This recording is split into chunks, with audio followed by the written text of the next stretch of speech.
Like, share, subscribe. Shouts out to the Lions Den community. And don't y'all forget to subscribe to the podcast show. Link will be pinned in the top of the chat. Just name the channel who could bang with us. I'll prove that you are smoking dust. GGD Media is top notch in this game, y'all. You failures only have your self to blame, y'all. Cricket TV and a weapons make you suckers cry.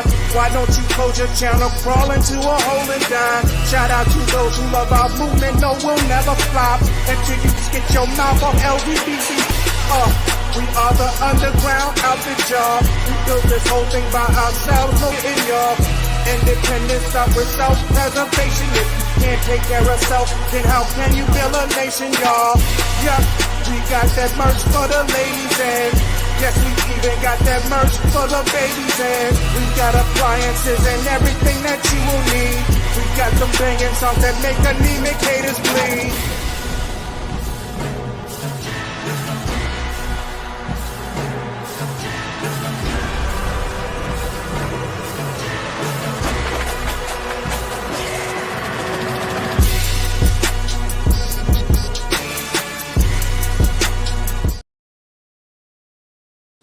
Man, salute to everybody in the building, man. And boy, do I have a major show for y'all coming tonight. Like, share, subscribe as y'all tap in. If y'all can hear me, man, hit 1 in the chat. If y'all can hear me, man, I got a mic check real quick. If y'all can hear me in the mic in the comments, press 1. I got a major show for y'all tonight. I got reporter from Pop Crime TV, Laura Conlon, coming on here tonight. She's live in the courtroom every single day, and she's going to give us the whole story, not just the little bits and pieces that we're so grateful that we're getting from inner city. But Lauren Conlon is going to come in and give us the whole story and a lot of the breakdown of what's going on in a few minutes. Y'all can hear me? Man, and salute to everybody that's tapped into the channel, man. Everybody that's subscribed to the channel, sharing the videos, liking the videos, everybody supporting the channel. And I will be dropping the links to the channel of my brother from another, Kwami Brown. Kwami Brown, former #1 overall NBA pick, and also Lauren Conlon. She also has a very good YouTube channel, and you see her on all the big networks as she is reporting live at the Diddy trial. She is on a lot of major networks doing work. She's been on here a few times with us, and she's coming back on here in a few minutes tonight to tear the house down. But, man, Kwami Brown went in, man. And I want to shout out to my brother, Kwami Brown, man. He did a video, and he released that video today. And he not playing around with Sean Puffy Combs, Diddy Combs, or Mark Curry. Kwami Brown basically went back and reviewed, and shout out to my brother, Art of Dialogue, legendary interviews he have on his channel. He's just a legend in his own time, man. And he's been doing great content and feeding the streets over here, these YouTube communities, with all that great content he got putting out over there. But Kwami Brown, he fell away. He have daughters, and he fell away about, Sean Combs and Mark Curry. And I want to go over what he said, because he actually today reacted to that interview in which Mark Curry admitted, and Mark Curry was formerly not Mark Curry the comedian, but Mark Curry the musician. He was signed with Bad Boy Records. He was with Diddy all the time, and he basically admitted that they committed crimes, as far as spiking women's drinks and things like that. Well, Kwami Brown got a whiff of that, and he wasn't going to go. He said he ain't with the go along, get along game, and that's why I respect the brother, because he stand on business. And I'm going to always stand 10 toes with a nigga who stand on business like that. Let's get to it. Brown boys. Here's the reason why Diddy should get a life sentence without the possibility of parole. Because this video right here said it all. Shout out to the Art of Dialogue. The Cassie tape don't do it for me. The Cassie tape is a nigga that's supposed to go to jail for 4-5 years, beating on a woman. This nigga's a monster, a despicable motherfucker. And he can get out 15 years or whatever for that situation. But this right here, Mark Curry, I hate to say it, you're no better than P. Diddy. I'm not sitting at a table knowingly that these bottles are spiked, and I'm not knowingly giving them to women and having sex with them. I'm not gonna ever be around no nigga that gotta spike some woman drink to have sex with her. So Mark Curry, I think your ass should get arrested too. Talking about we ain't know no better. Nigga, you a grown ass man talking about you don't know that you putting something in a girl drink. You said on the video that you knew it was in the drink. You say this shit. So if y'all think I'm lying, here you go. Now, we're going to get right into what Mark Curry was saying, because Mark Curry, we talked about that a few times on his channel. He started talking about how they was, allegedly spiking them drinks. He said him and Diddy and them, he said that when they had these parties, these freak off parties, they were spiking drinks. I want to get your opinion. You was around Puffy, you was on Bad Boy. Looking at this lawsuit, Cassie, she claims that her and Diddy had freak-off sessions where they would get a male. You talking about the freak-off sessions where they used to do in the studio and all of that over different entertainers' houses and stuff? Where they be having them parties where they won't invite you to? And they be like, we having a party tonight, but this ain't your kind of party. You be like, yeah, I ain't going. I don't want to go. Freak-off parties, when you go in there and it be, yo, let me tell you something. We used to go in the club. We go into the nightclub, right? And we go and get to the VIP. All of these girls come around the VIP, and they just be standing there. And let me tell you something, man. I'm going to get back with you. We got to rewind this back. We used to go when we go to the club, we used to have these bottles, right? And on this bottle, they be regular Moet bottles. On them bottles right there, they be have something to make the girls be real slippery and all of this kind of stuff. Lock this nigga up. He knew about it. Go along, get along, gang. Mark Curry, you are a go along, get along gang member. Nigga, you said this shit with a smile. You knowingly participated in drugging women. You knowingly. Just imagine. I used to try to tell my homegirls, hey, look, stay away from these niggas. I get some girls in the club, I'd be like, hey, look, stay away from them niggas. But the first thing they would want to do is get in the club with me so they can get around these celebrity niggas. I used to be like, hey, don't go to them niggas' table. We got bottles over here. Oh, no, he cool. He just invited me back. All right. They used to think I was hating. Okay, I'm hating. Them niggas finna drag your ass. And they don't just want to sleep with you by themselves. These niggas want to gang bang. These niggas want to be all together in the same room. So this nigga right here thinks that he's some type of righteous guy. He's something different than P. Diddy. When you're a grown-ass man knowingly putting things in girls' drinks and you sipping the bottles with no drink in it. How in the world you a grown man and you got children, or you got mom, you got a mama, you got an auntie? Would you want somebody to do that to you or to do that to them?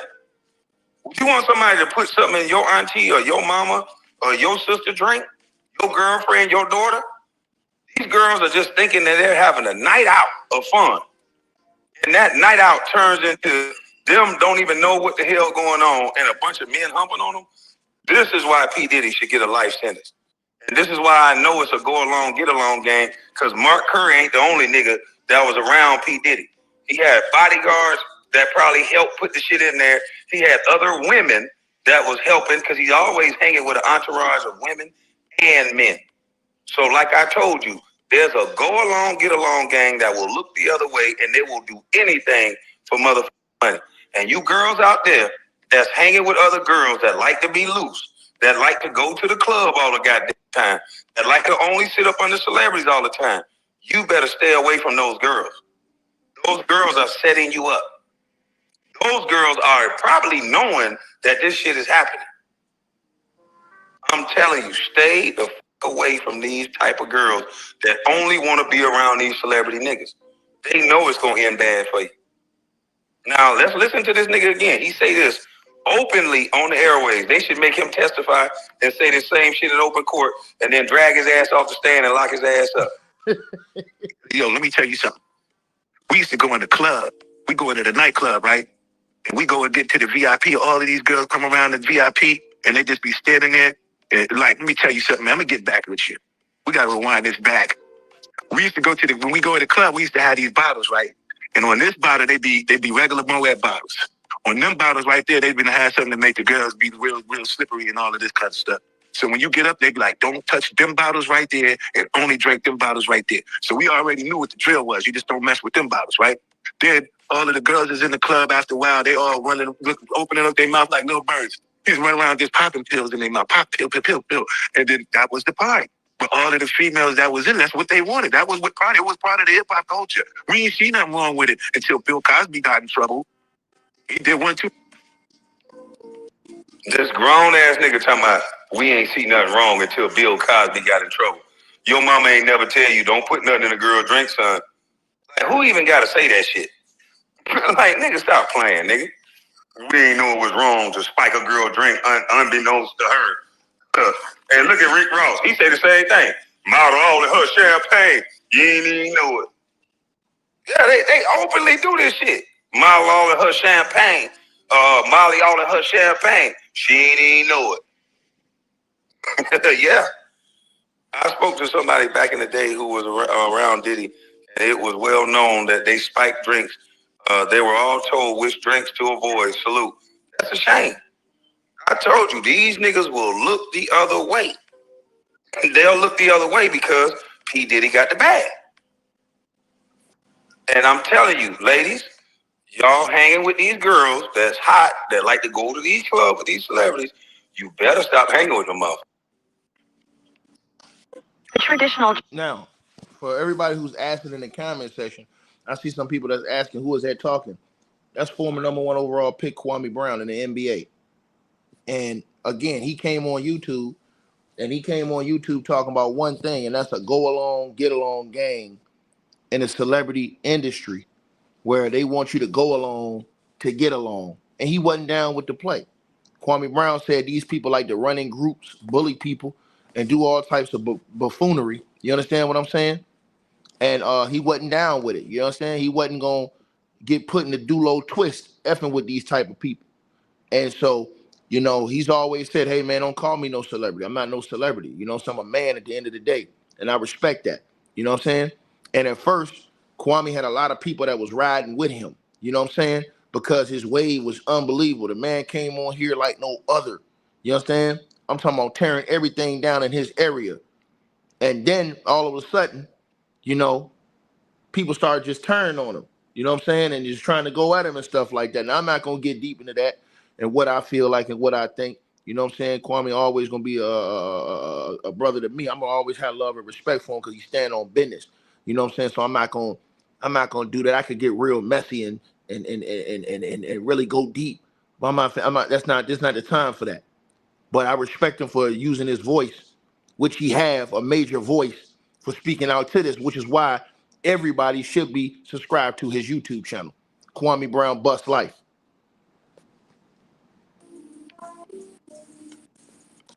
Too many. Man, look. Let me tell you something, I mean to cut you.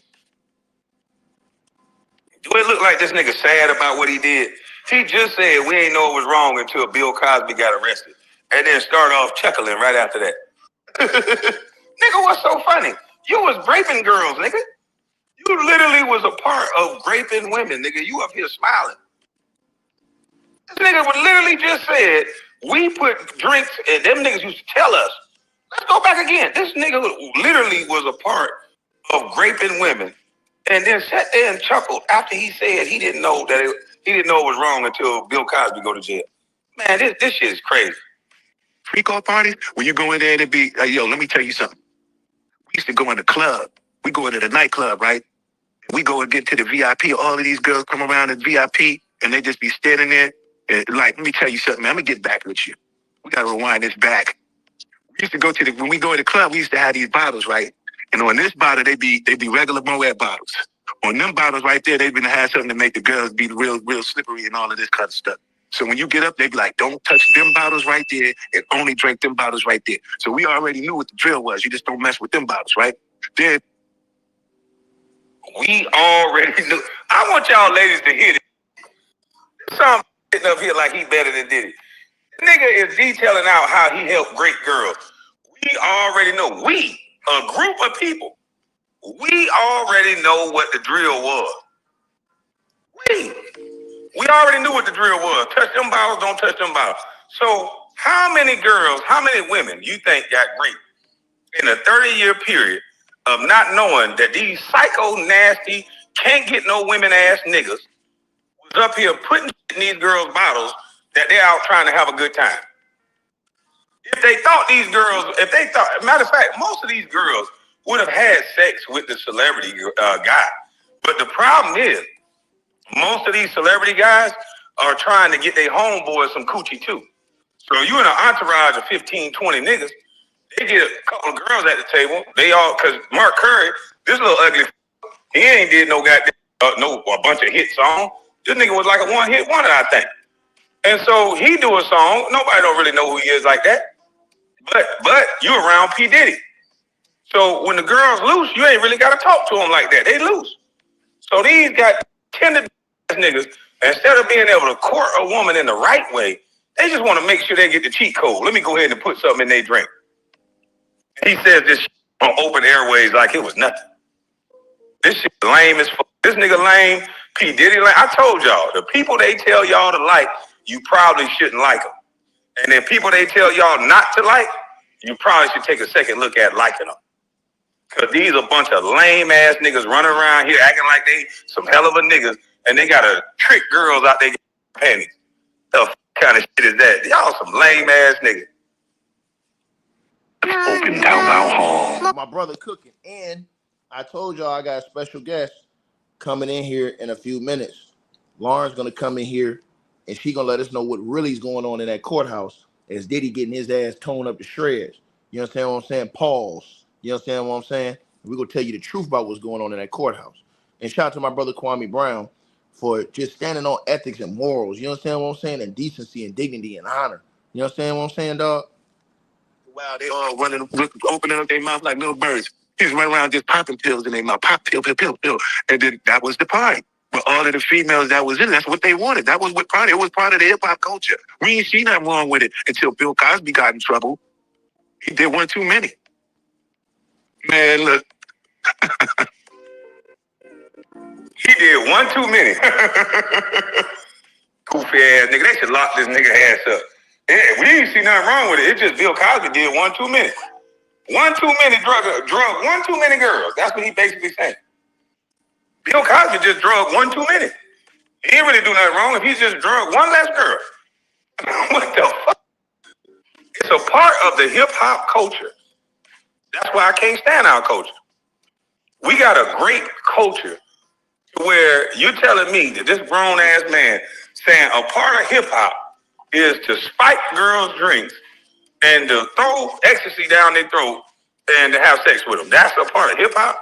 Well, we need to do away with hip-hop then. Like, I don't think that was a part of hip-hop.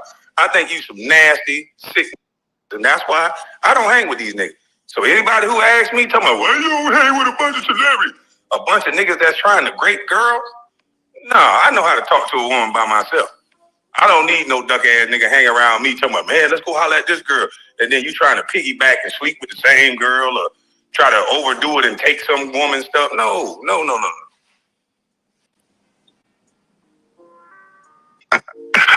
Let me tell you something, I mean to cut you, this funny. I used to, you know, we used to be on the road, you know, you'd be like, yo, let me go with my Puff room and see what they doing. And you knock on Puff door, he'd be sitting there damn near butt naked. You ever just had a grown ass man answer his hotel door butt naked and they'd be like, come on in? You be like, I'll come back. You ever close your eyes, you be like, that's... See what I mean? That's why I told you, you got a choice in the matter. This nigga said, have you ever seen a man naked and answer the door? This nigga trying you, nigga. This nigga thought you was gay. This man trying to fuck you, and you keep coming back talking about, he came to the door naked. If that shit would have happened to me, first of all, nigga, if we don't start fighting, then I'm leaving and I'm never coming back. You gotta have some standards. You gotta have some morals. If a nigga come through the door naked, that nigga trying you, nigga. He see something in you. He knew you wasn't gonna leave. You let a man come to the front door, butt booty ball naked, and you went back to his house? Why? Why did you go back over there? I mean, you talking about you would come back later. Most real men, they never come around this nigga again. This nigga is a freakazoid. This nigga came and opened the door naked. You supposed to been telling your homeboy, man, I should have whooped Diddy ass, man. But he got bodyguards. This motherfucker came to the door naked. This nigga tried me like a hoe. Whatever happened to that? This nigga tried me like a hoe. I'm finna fuck this nigga up, or I'm not with this nigga no more. He tried me like a. This nigga said, I'll be back. This nigga a cornball. This nigga a freakazoid. Sitting there, damn near butt naked. Let me tell you something, I mean to cut you, this funny. I used to, we used to be on the road, you'd be like, yo, let me go to my Puff room and see what they doing. And you knock on Puff door, he'd be sitting there damn near butt naked. You ever just had a grown ass man answer his hotel door butt naked and they'd be like, come on in? You'd be like, I'll come back. No. You ever close your eyes, you'd be like, that shit not presentable. And then walk away, because see, what happens is, if they be like, come on in, and then you come on in, they be like, this man just came into my room, I'm sitting there butt-ass naked, I told him to come on in, and he came on in. You be like, so what's going on for the day? Acting like you don't notice he did naked. You be like, bro, put some clothes on. What are you doing? I don't want to see you naked. Grown man stuff, yo, that's kind of disrespectful. So when you get, that's called the test off. How you make sure you breaking in. Yo, call the artist up into the room, tell him I'm going to have a meeting by my tub. He be in there by the tub. Well, you failed the test, because guess what? You didn't leave. You said, I'll be back. You didn't say, you did it, I'm never talking to you again. You came back. You came back, bro. That's disgusting. Why would you come back? Huh? Why would you come back, sir? He got you hook, line, and sinker.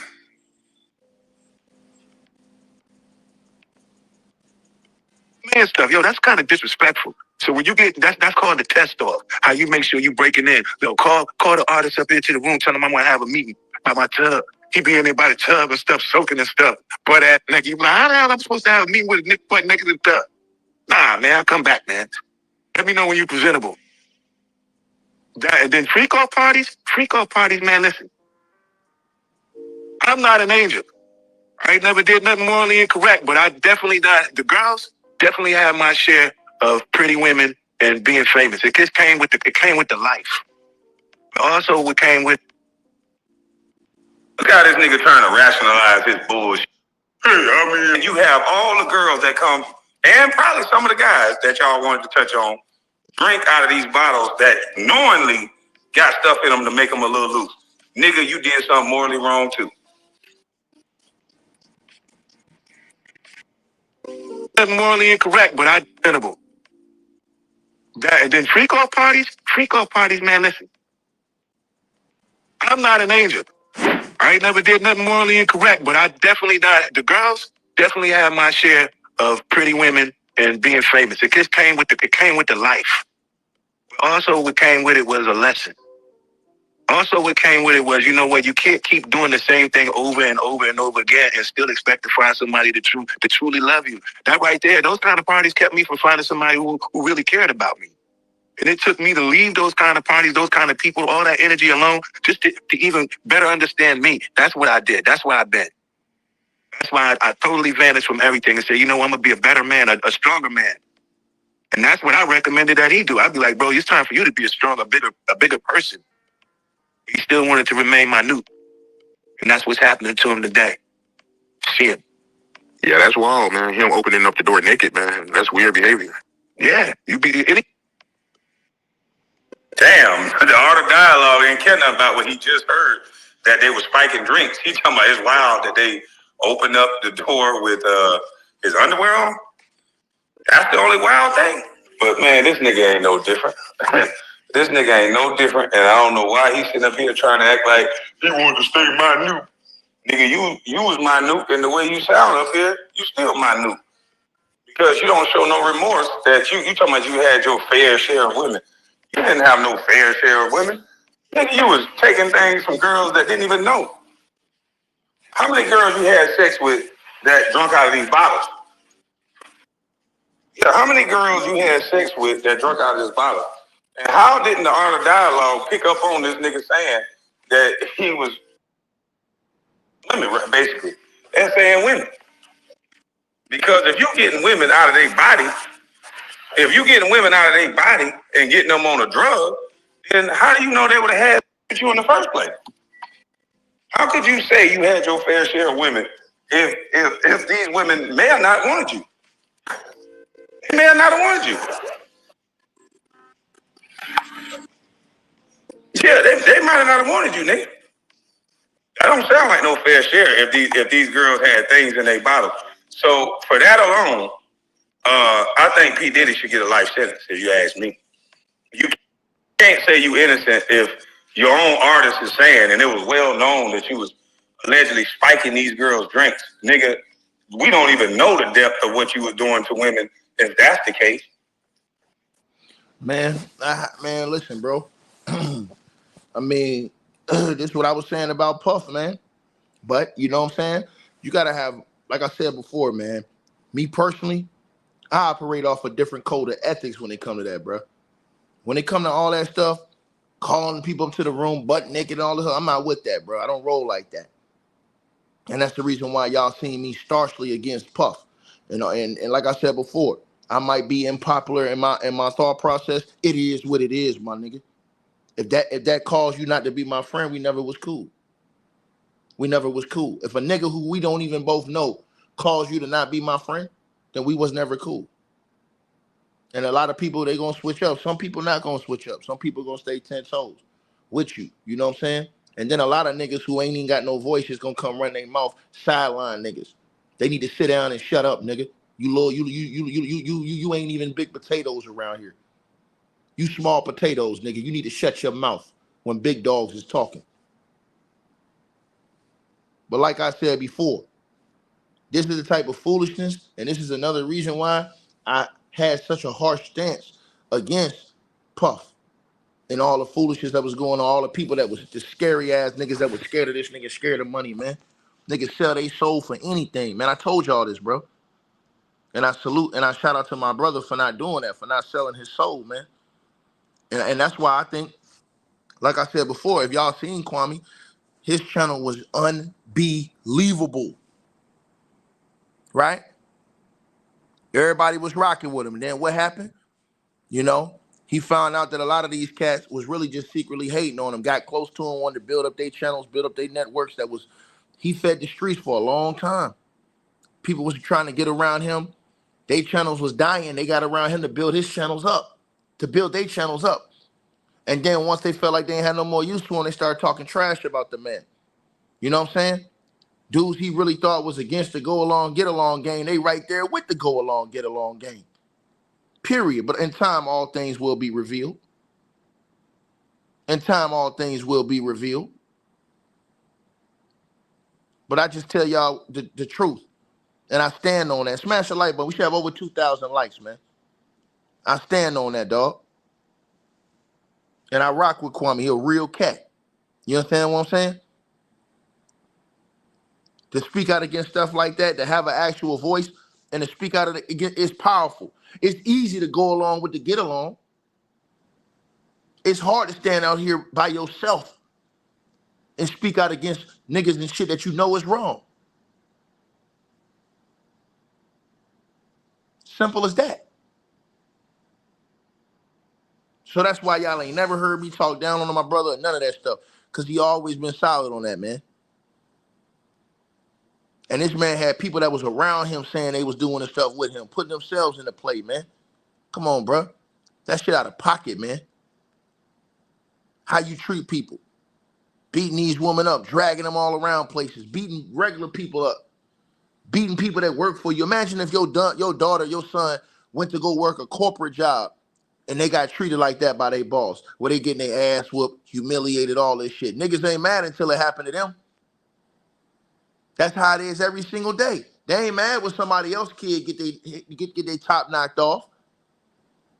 But as soon as somebody come for theirs, now that we got to move the whole world, we got to have a 1,000,000-man march because now it's theirs. But when it's somebody else's, they don't care. Like I said before, man, the dude is a disgrace to the whole goddamn community, bruh. That type of shit he portraying, that shit is disgraceful, man. And he ain't the only one. He ain't the only one, but he the one that's up right now. It's sad. Everybody go out their way to demonize the people that have been forced to get on the stand and speak out against this nigga. But they ain't keeping that same energy demonizing him for all the shit he done that we seen him do. Ain't none of his artists up there. None of them. Not none of them. None of his artists up there showing support. None of them. Ask yourself that question. Why ain't some of his artists up there showing support for him? All the hits that they put out, you would expect one artist to be up there. All the hits they put out, you would expect one artist to be out there.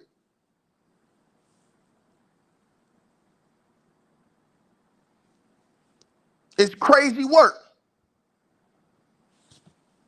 Here come the homegirl right now. She finna tell us what's going on in the court for real. I told y'all what they was gonna do. They gonna pack this dude up. Y'all ain't had to listen to me. I told y'all. Everybody talking about I don't see no Rico. Well, you finna see it. Right? And remember, Lauren, when she first came in here, she was arguing with me the first 2 days. Like, I don't see Rico. I'm like, Lauren, you know we gotta wait. You know how the feds gonna do. They gonna, you know what I'm saying? They gonna roll it out for you, slow style. I'm gonna ask her tonight, do she see Rico? She in the courtroom every day. She in the courtroom every day. And she gonna pull up right now. She about to pull up right now. She in the courtroom every day. And I told you, and I'm gonna ask her straight up, because I know for a fact, and shout out to Inner City, they doing an excellent job with, but they ain't even putting up half the stuff that's going on in the court. They ain't putting up half the stuff, so the people, they not getting the full real story. That's why I told you I got 3 people in the courtroom every day. And they telling me, bro, this half the stuff that y'all seeing, you ain't even seeing most of the stuff. Now, I'm going to ask her when she come on here in front of everybody. I'm going to ask her. Based off the transcript she see, I'm going to ask her, did she see the ones online versus what she hear in court every day? Right? And also, we're going to go back real quick, and I'm going to ask her about the whole Mia situation. See what I'm saying? Right? And again, this ain't about, hey, man, you know, ain't no chick going. No, some girls do be lying.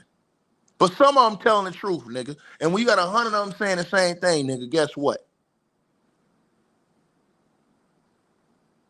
You got his own artist admitting that they was partaking in this devious activity.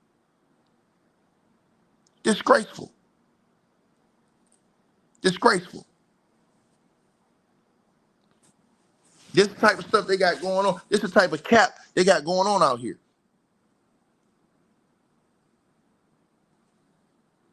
And people just sitting up here acting like it ain't nothing, man. Come on, man. A nation full of people going straight to hell. And I'm going to stand on that, man. I'm going to stand on that. That's crazy work, man. That you got people that know what this nigga out here doing, praising that shit, man.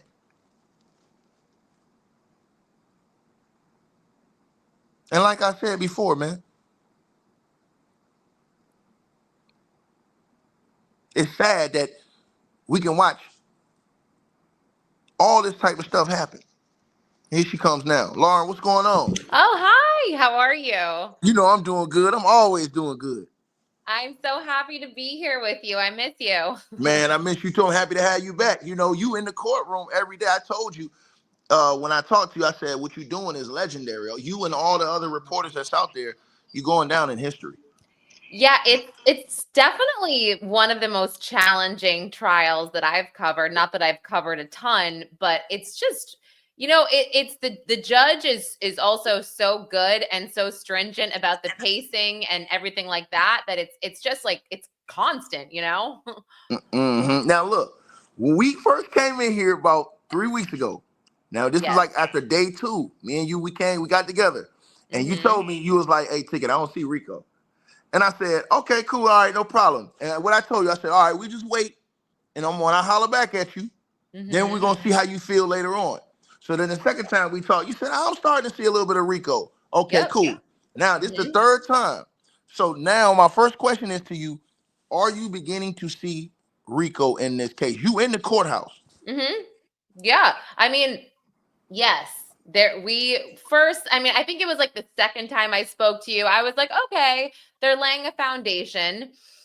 Now, I mean, we saw a straight up bribe. And not only that, but when Derek Ferguson testified, we saw the $20,000 get wired out from Cassie's dad, and then the wire come back in about 5 days later, which is extortion. And I think you need two of these acts within 10 years to prove a RICO. So if the jury thinks that these bribes, or this one bribe in particular, and the extortion is strong enough, there's your conviction right there.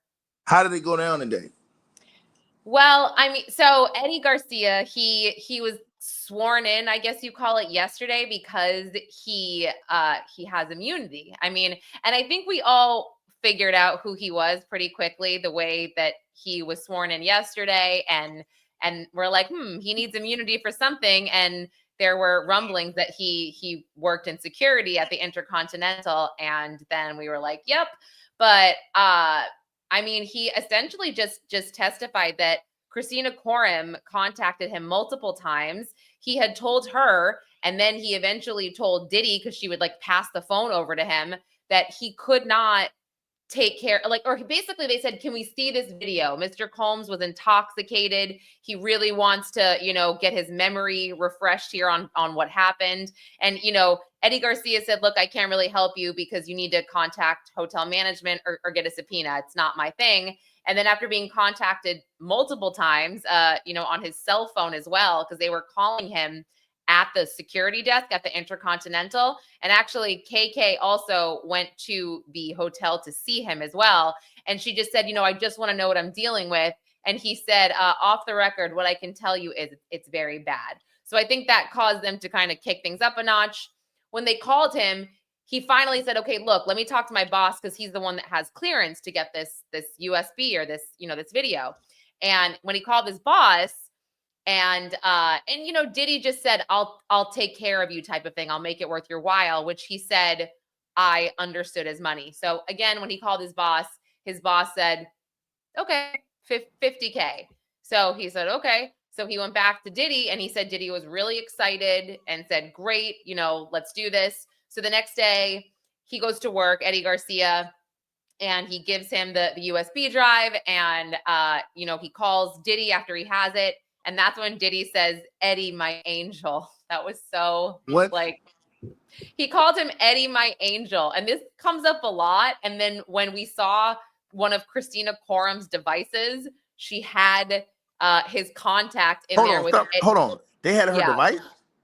Well, so basically after he testified, we saw a what was it called? We saw a stipulation where it showed what the government had seized in evidence. And one of them was 2 of KK's phones. And they just showed us a little part of it, but it was a contact list. And it said, Eddie, my angel, because that's what Diddy started calling him. Hold on. So they seized her phones in the raid in 2024. Let me get the date. Right, in the Miami. Because I read that today in the transcripts. And I want to say this to you, because you're in the courtroom every day. Shout out to Inner City Press, because they're doing a great job as best as they can. But they're not even getting, from what I'm hearing from other people that's in the courtroom, they're not even getting probably about 60% of everything that's being done or said in the courtroom, because it's going by so fast. It's so much for them to try to have to put out, you know what I'm saying? Is that true or false? I mean, they're live tweeting, which is so hard. It's so hard. And like I said, the pace of this trial is So yes, they're not getting every word, but that's why there are reporters and the transcripts and all of that stuff. But yeah, I feel like it would be impossible to really get every word, right? That would be so hard. No, that's why you're so important, because you're in there, and a lot of people are saying that are not in the courtroom. Yeah. They're saying, oh, well, I don't see no evidence. Well, I'm saying they're saying, people that's in the courtroom are saying, no. They're literally entering evidence while you guys are in there watching them enter evidence. Is that true or false? No, that's true. We see all of the evidence. I mean, yesterday we saw 2 hotel bills from the Beverly Hills Hotel that had deep cleaning additions. One was like a deep clean for the drapes. It was like an extra $300, and I'm like, the drapes, really? And then another was like a $500 oil charge, basically. So yeah, we're seeing all of this stuff entered into evidence. But yes, KK's phones were seized in March 25th, 2024. Yeah, that was the Miami raid. So hold So on, let me get this right. Just want to make sure we get this right. So mhm. her phones were seized in the Miami raid. She was in the airport, I guess. Yes, it said 2 phones from her, and then 1 cell from her suitcase, and also a laptop from her suitcase, and then there was 1 cell that they took from Diddy. So she had 3 cell phones total and a laptop. Yeah, crazy. So you're saying from that raid, from the cell phones they took of her, she had this whole time, she had this dude's contact in her phone? Yeah, I mean, yeah, I guess she kept it because Eddie even said Diddy checked in with him. I think it was a couple weeks after this happened. It was Easter. He said, "Happy Easter, Eddie, my angel. God brought you into my life for a reason," type of thing. And then said, "Hey, has anybody asked about the video or has it come up at all?" And he said, "Nope." And that was that. So he did follow up with him after. We didn't even know that. So see, that wasn't even, that's why, man, I love having you on here.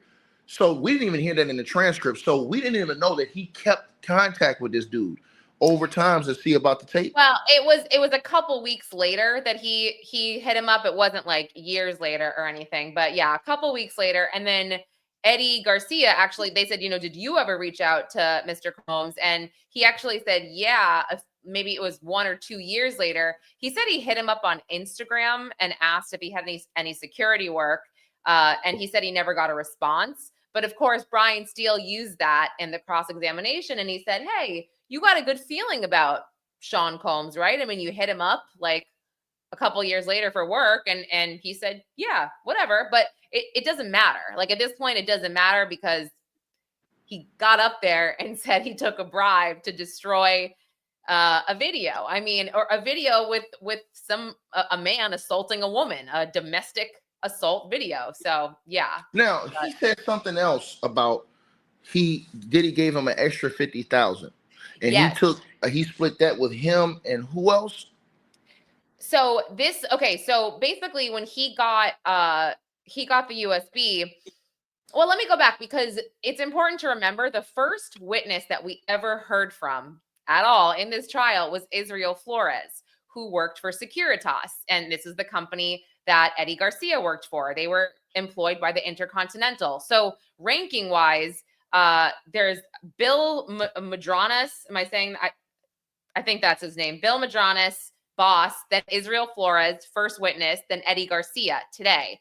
So when we heard from Israel Flores, you could tell, guys, this guy was like by the book, rule follower. He told us Diddy showed him a stack of cash in his room and he was like, I want no part of this, whatever. So when Eddie Garcia shows up with the USB and they're working the details out, Diddy says, okay, I want the IDs. I want copies of your ID, your boss's ID, Madronis or whatever, and I want the other guy that I saw, which was Israel Flores. So Eddie Garcia says, oh shit, I feel like, he's saying this to himself, Israel Flores is never going to go for this. He's probably going to blow it. So he calls his boss and his boss says, yeah, no, Israel, get this other guy. And the other guy's name was Henry Elias. So he takes pictures of Henry's, Bill's, Henry's, sends them over to Eddie. Eddie hands it to Diddy, his own ID, and then sends him pictures of the other two, comes back with an NDA. And he said, actually, Eddie Garcia said he was so nervous. Number one, his voice kept cracking. And Diddy was like, are you sick? And he's like, yeah, I'm sick. Because he was just super embarrassed. And he offered him tea. He told KK, go get him my favorite tea, or that tea I like. And then he said he didn't even read the NDA. He was so nervous. And when the government was going through this, they actually kind of zoomed in on certain sections of the NDA. And one section said, what was it? Basically, it said that if you break the NDA, you are subjected to like $1 million penalty or something like that. It was kind of crazy. But then during the cross-examination, they zoomed in on a couple other sections of the NDA, which basically said that, you know, if a court order requests information or another governing body, that won't count as a breach. It was actually a little more fair, I guess, than we initially thought. But anyway, he signed this non-disclosure, and then Diddy comes out with, like, I guess, a bag of money and a money counter, and he puts the money in the money counter, and it's 100 grand, and it's not 50. So he was like, oh, okay. So he said that his boss took the 50. Eddie took 30, and the other guy took 20. Now, who was the other guy? The other guy is Henry Elias, who just kind of said, you know, take my ID or whatever. And Henry was also working that day. We saw a not like a timesheet, but like a sign-in sheet for these guys. So it was like Israel Flores, he was first that day, his shift, and then it was Eddie Garcia and the other guy, Henry Elias. And so Eddie Garcia said he was walking out with Diddy, like, to get his car whenever everything was done, the deal was done. And Diddy was like, what are you going to spend your money on? And he's like, I don't know. And Diddy said, don't get anything, like, don't get a big purchase or spend it all in one place. And he's like, yeah, okay. And he tells us that he buys a car. And the government's like, did you have any money left over? And he's like, no. They're like, okay, so it never went into your bank account, whatever. And he's like, no. And then it turns out when the video surfaced, he was called or had to have a meeting with the prosecutors, and he lied. And then he deleted all of his texts between. Hold on. Stop right here. Because we ain't hear about none of this. Hold on. You giving us exclusive. Hold on. Mm-hmm. So he, when the video was released on CNN? Yeah, when it came out. Mm-hmm. How did they find him? So that is unclear. And what I'm learning, by the way, is that just because I think a door might be shut, you know, it's not shut. Just because I think that, you know, when Cassie's mom testified about the money, I thought that would have been a good time to show everybody the bank records. We saw them today. So it's kind of like, I feel like the door is open on this. Yeah, hold on. We're going to get to that. We're going to get to that right now. But I want to know what you just said, because you just said something I ain't heard at all today. I guess what I'm getting at is like, we heard some of this, and I think that we'll get the rest later. But what happened was it said, okay, so he saw the video again on a news outlet in 2024 on CNN, and he said he wasn't aware of any other copies. Israel Flores, if you recall, took a video from his cell phone, his iPhone, so he could show his wife. And I think that's the video that got leaked, but I could be wrong. Maybe there wasn't another copy besides that. So he says that he was then contacted in June of 2024 by law enforcement and prosecutors, and he lied. He's like, I just wanted nothing to do with this. I deleted, I guess him and Henry Elias were talking about it, so he deleted everything there. And then he said when he got called again, Securitas provided him an attorney, and he told the truth after that. But the first Lauren, you just broke something, Lauren. You just broke something. And I'm going to tell you what you just broke. Yeah. Everybody was blaming Cassie. When that video leaked to CNN, everybody said that Cassie and the government leaked that video to CNN. You just told us that Israel went and recorded that independently on his phone. So Diddy didn't know. Eddie didn't know. None of these other people knew except for Israel. So all that time, Israel had to, because he even said, I read it in the transcripts, that he talked to Cassie on FaceTime when he was with Diddy, and Cassie said she wanted the video to go away. Is that true? Eddie Garcia talked to Cassie. So he told Diddy when Diddy was going through all of this with him, and I'm sure, or I know, Eddie tested, he was very, very nervous. And Diddy just said, I want to make sure that basically this will never see the light of day. You get this money, it'll never see the light of day. And he's like, yeah. But then he said, oh, well, if Cassie decides to press charges or go to the police, then like, yeah, that video is going to come up and it's going to come out. And Diddy's like, no, don't worry. That won't be a problem. So he FaceTimes Cassie. gives Eddie the phone, and Eddie said she's got her hood on, but he knew it was her. And, you know, the government said, what was her demeanor? And he said, totally normal. And she said, yeah, look, I have a movie coming out. I have a premiere, and I really just, I don't need this to be released. I don't need that attention. So he said, you know, he felt better about that. But here's the thing. I mean, Israel Flores, like he said, he showed his wife. I just feel like this guy is not the type of guy to sell anything. If anything, I think that maybe he heard about Cassie's lawsuit. He saw all this and he was like, shoot, I better do the right thing. So he you seems don't like that type hold of on, guy. hold on. You about to break something on here. But I'm guessing. So you don't think no. I'm saying, but you're in the courtroom. So I'm asking you this because this needs to be stated. So you don't think from what you've heard about this story, you don't think it's a situation, because I've always been of the idea. I thought that Cassie may have went back and bought a copy of that tape. You think because this guy was the same guy, Israel, who refused to take that money from Diddy in a hotel room, right? So he's the guy who was on the up and up this whole time, and he actually took the video record. So you thinking, are you what you're saying is he may have held on it for all these years, and then when he heard about Cassie's situation, and then everybody was badgering Cassie after she dropped the lawsuit, you think he may have went to CNN and released that video to CNN? I don't know if he went to CNN or he went to law enforcement. I don't know. And look, like I know the journalist at CNN who kind of broke this story, and I was trying to get some more info, and she's very tight-lipped. But I mean, like, I don't know. It could have been like her sister knows this guy's wife from, you know, a coffee shop. I have no clue. But I just feel like this guy, he does the right thing. But then again, you know, sneaking a cell phone video isn't exactly the right thing. So I don't know. But see, no, listen what I'm saying to you. The reason why I'm asking you so much about this is because of this. Remember pre-trial when Diddy's team was arguing about the video, and they were saying the video should not be admitted because it wasn't the full version, right? And they said, oh, it's only the CNN version, and that version was chopped up. That version wasn't right. Well, here's my question to you.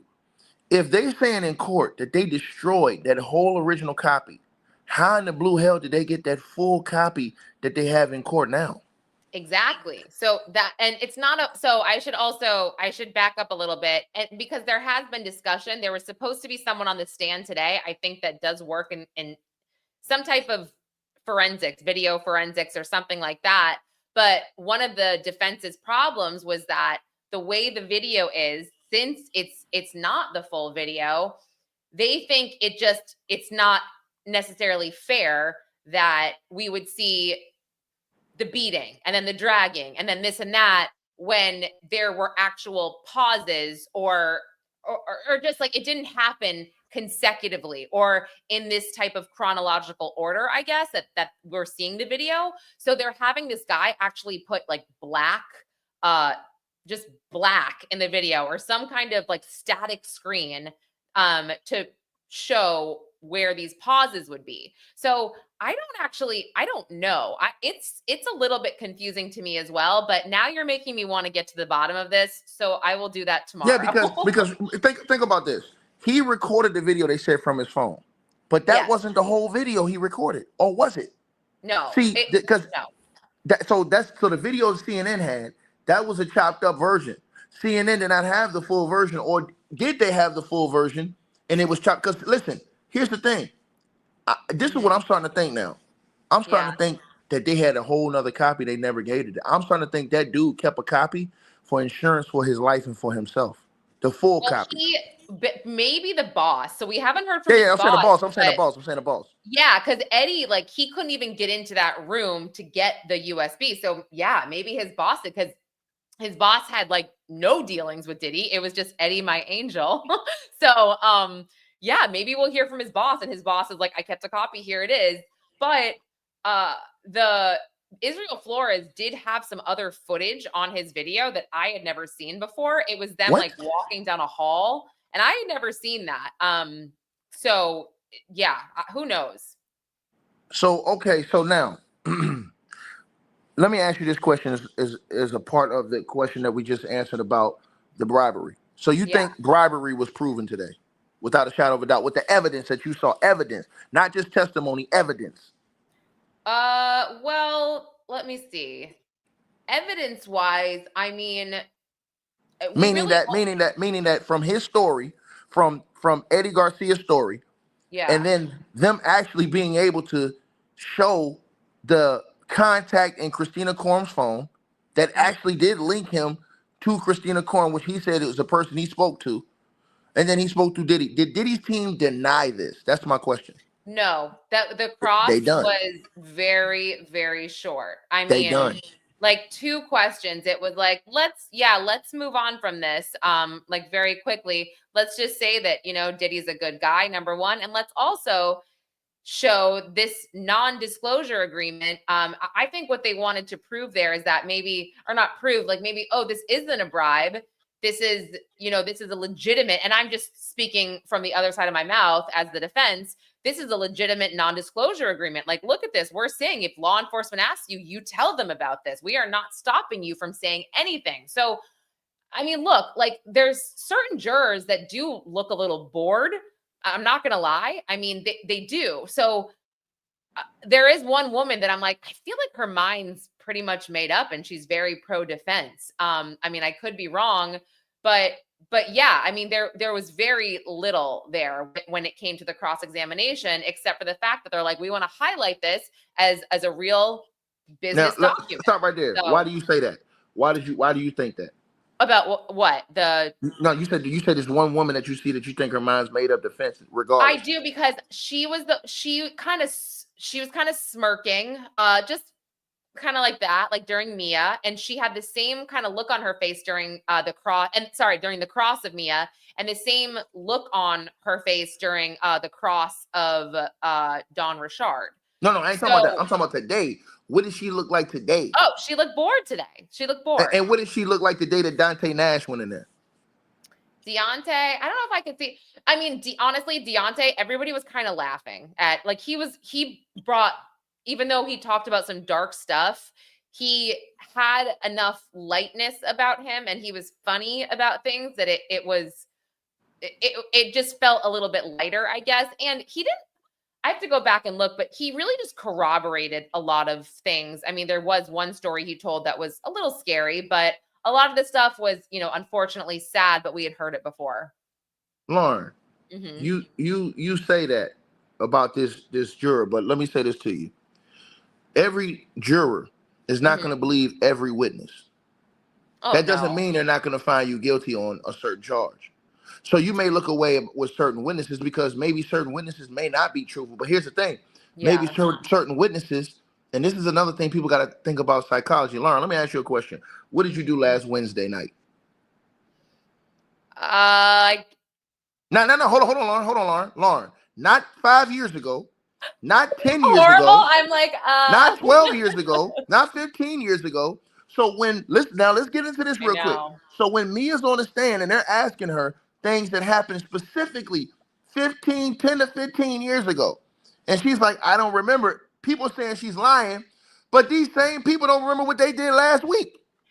Yeah, no, I think so. I'm gonna disagree just slightly. Yes, you are correct, but Mia, these witnesses, like for example, Mia met with the government 27 times to go over her testimony, to go over the specific dates that they wanted to discuss. Mia was shown certain things, like from the defense, that maybe she's not ready for, like an email. And, she's like, I don't really remember this email. Yeah, don't blame you. It was a really long time ago. And you're right. If someone says, what did you do this day out of the blue, 5 years ago, you're going to be like, I have no idea. Let me look at my calendar, whatever. She has a lot of things to reference. Again, meetings with the government, preparing her for her testimony, as well as her own lawyers, which is why I think that some people thought that she was being a little bit evasive. I mean, No, here's why I disagree with you. Let me say this to you. yeah. It shows she's being more honest. You know why? Because if she did, she would have had coached answers. The fact that if you would have studied with your lawyers all that time, you'd have been prepared. You'd have had coach answers and ready for everything. Well, The they fact can't that she do wasn't, that. no, I'm They saying, but what I'm saying, can't. no, what I'm saying is they would have coached her on how to respond. So what I'm saying is the fact that she gave you a natural response. Like when she stand on the stand, she's like, I don't know. Like I'm more inclined to believe that than you make up something and say, oh, well, yeah, this, that. Because, like, I just asked you, what did you do last Wednesday? Now, let me Yeah, ask you this. I What did you don't do the remember Wednesday? her What did you do the saying. Wednesday? But what did you do the Wednesday night before that, Lauren? So, I can and ask you 27 times. this I is the can ask you that time, though, 27 that times. I think it's acceptable for someone to be like, oh, let me just grab my phone, look at my calendar. I'll have maybe 2 words in my calendar and say, oh, now I can tell you, which is which happens with the witnesses. They'll say, do you remember this? I don't. Here, let me give you this document. Does this help? Yes, this helps. And I remember her saying, I don't know a lot. I mean, like, again, it was a lot of like, do you remember texting this or that? And she would see it and be like, oh yeah, I'm sure I did that. So I don't remember her necessarily being evasive at all. I think it was a combination. I don't think she sat well with some of the jurors, I'm going to say. And I think it was a combination of the fact that she didn't want her face shown. So she would kind of go like this. So she was looking down a lot. She wasn't really speaking into the microphone well. And Brian Steele wasn't yelling at her, but he definitely wasn't being gentle Do you at believe all. her? Do you believe her? You sat in the courtroom and listened to her testimony. That's just my question to you. Do you believe that she was telling the truth, or do you believe that she was lying? So I believe her when it comes to everything she said about work and how horrible he was about the work environment, how awful. I mean, I just think I felt so bad for her because she's like, I'm a people pleaser. And I was just like, yeah, I feel the same way. Like, I'm a people pleaser too. And I would have horrible bosses that would say awful things to me. Oh, you going to cry? Like, and I would be the one apologizing. I understood that. I felt horrible for her. I thought what was interesting, and maybe that's the wrong word, but the fact that she did say he sexually assaulted her. I'm not going to tell anybody that they were not sexually assaulted, right? If they say that they were, it's not my place to say that. But with that being said, they showed us a lot. I think for me, honestly, if you are and I know there's an hold on, expert just keep it. Hold on, you can keep it real over here. This ain't no. You can keep it 100. So you're basically saying what you're saying is based off of messages that you've seen her send Diddy. You feel a different way, right? You feel maybe that didn't necessarily like. So it wasn't the birthday messages. It wasn't the whole social media post that we saw. It actually wasn't that. What was it? It was the combination of, number one, Diddy sent her a text when Cassie wasn't answering him in South Africa because of the Michael B. Jordan thing. And Diddy said to her, Mia, he was so mad because Mia wasn't answering whatever. And one of his threats to Mia was, I'm going to tell everything, which meant I'm going to tell Cassie about us. And like Mia, I mean, she wasn't like, it was weird because she didn't exactly fight back. She didn't discuss calling him, being like, well, wait, I didn't want to do that. Or there was nothing like that. And then on top of that, yes, sure, the texts are strange and you can have an explanation for it. But for me, it was the R. Kelly thing. I know that sounds dumb, but it was her saying that she had a dream that she was trapped in an elevator with R. Kelly, one sex offender, and then Diddy was the one that came to rescue her. Oh, her knight in shining armor is the other rapist? Where I'm like, wait, this doesn't make sense. And then the more I thought about it, the more I was just like, well, is there a possibility here that she and Cassie, she said, were best friends, that, maybe she did this a couple times. Maybe she was wasted. Maybe she was drugged. In that case, then it would be assault. But I just felt like it was more like, I don't want this to come out because I'm ashamed because my best friend is. She said she was brainwashed, right? What's that? She said she was brainwashed, right? She did say she was brainwashed. Do you believe her?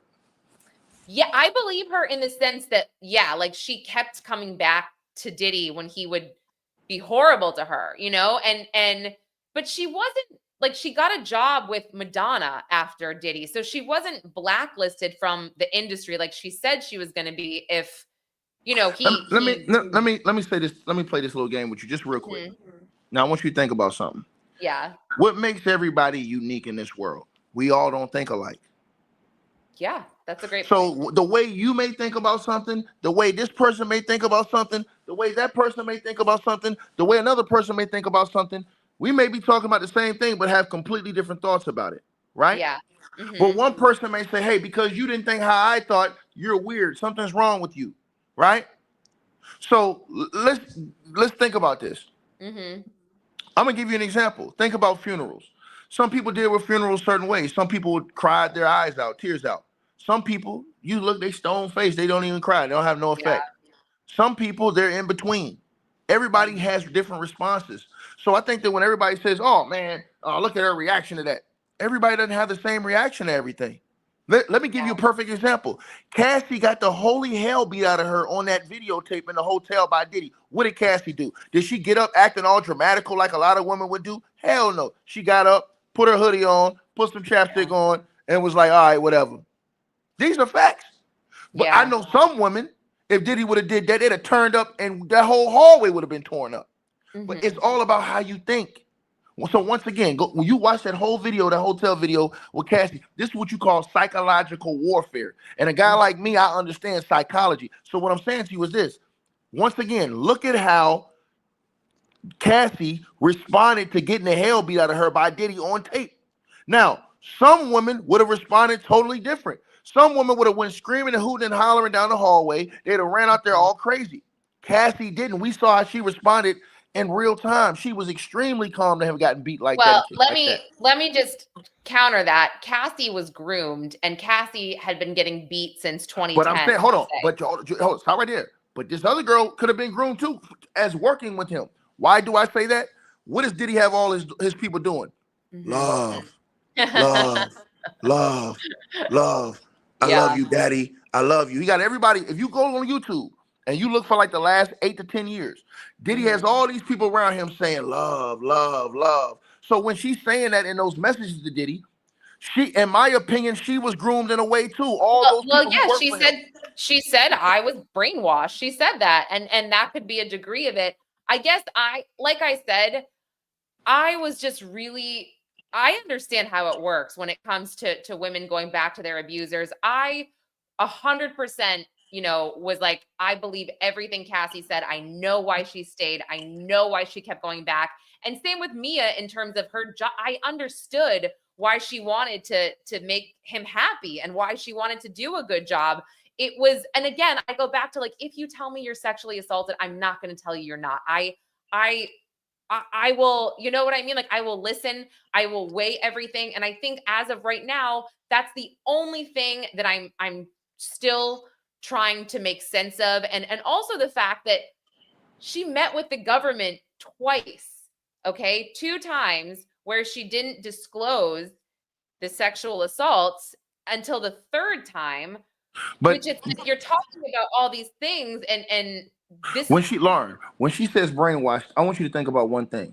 You were in the court and you said something to me. You came in here the first time, you said that is either George Kaplan or the other assistant that they first had going there. You said that they came into court and said, we're here. They told us we're here to serve the kingdom of Sean Diddy Combs or something to that nature. Is that true or false? They said David James said during his interview that Vashta said, this is Sean Combs. This is his kingdom, something like that. And we're here to serve him or something like that. That's cult talk. Hold on. That's cult talk. So when you're talking about cult talk, what do they do? It's sort of like in cult talk. Brainwash. What do they do? Control, mind control. Okay, so what do? I make you feel horrible about everything you do. I may be beating on you. So Diddy's beating on these people. These people are saying he's assaulting them, and they're saying he's screaming and hooting and hollering at them, telling them what they're not doing right. You got to do this to be successful. You got to do this. You got to do that. They're looking at him because he's in a big position like, damn, maybe I have to do this. Maybe I have to work all these crazy hours. Maybe I can't get sleep for 5 days in a row where I'm about to pass out, my eyeballs about to fall out my head just to be great. But really, he's using them and he's mind controlling these people. Yeah, I mean, he definitely was awful to his. I mean, I would say mainly his female employees, because if you notice, he's no gangster. Like No, no, no, like no. all he does is beat on women. Like But that's you all know he. that, but that's not. But hold on, but that's not because listen, he have gangster rappers afraid to speak to him. Go look at these videos on YouTube. He tell them, "Yeah, daddy, I love it when you scrambling and scraping, daddy. Love, love, baby, love. Yeah, I love you, Yeah. daddy." And he got dudes that rap gangster raps all on their tracks, all on their songs. They talking gangster rap, but when they Yeah. get around Diddy, it's like, "Come on, man. I mean, I thought we was going out shopping last week, man. What Yeah. happened, No, man?" I understand, and you know, there one other thing that I will say that also gave me, I don't want to say pause, but it was interesting to observe in all the testimony that we've heard, and we've heard some awful things about Diddy, some just God makes your stomach turn, right? He sat there, you know, pretty much listening, stone faced. I had never seen him shake his head no until Mia got on the stand. And it was 2 times that he did it. And one was when the sexual assault was brought up. He was just like looking down, like nope, like nope. He was so adamant that this was consensual, so much so that clearly, you know, while preparing with Brian Steele just straight up point blank was like, Mia, are you lying about this being non-consensual? And then the other time was when Mia was describing the time that Cassie got thrown into the bed, the side of the bed, and her eye was gashed. And we had heard this story from both Cassie herself and Deontay, and their stories were very similar in you know what they said, where it's like Diddy was kind of like kicking her, they were fighting, and she kind of got, you know, he did something, and she got flung into the side of the bed. And the way Mia described it, and Brian Steele actually kind of said it like this, she described it as Diddy like pile driving her Well, purposely. Brian, hold on. Well, here's why I believe her then. Brian Steele is there ain't nothing about him that's steel. He's aluminum. He's a fraud in my opinion. That guy right there, that guy, I don't put no stake in him. He's overrated, and I'm saying it. He's overrated. And here's why I say this to you. A key thing in law, when 3 people tell a story, if all the stories are exactly the same, something ain't right. Because 3 people got 3 different perspectives. Think about this now. 3 people have 3 different perspectives. So they may all lean towards the same thing.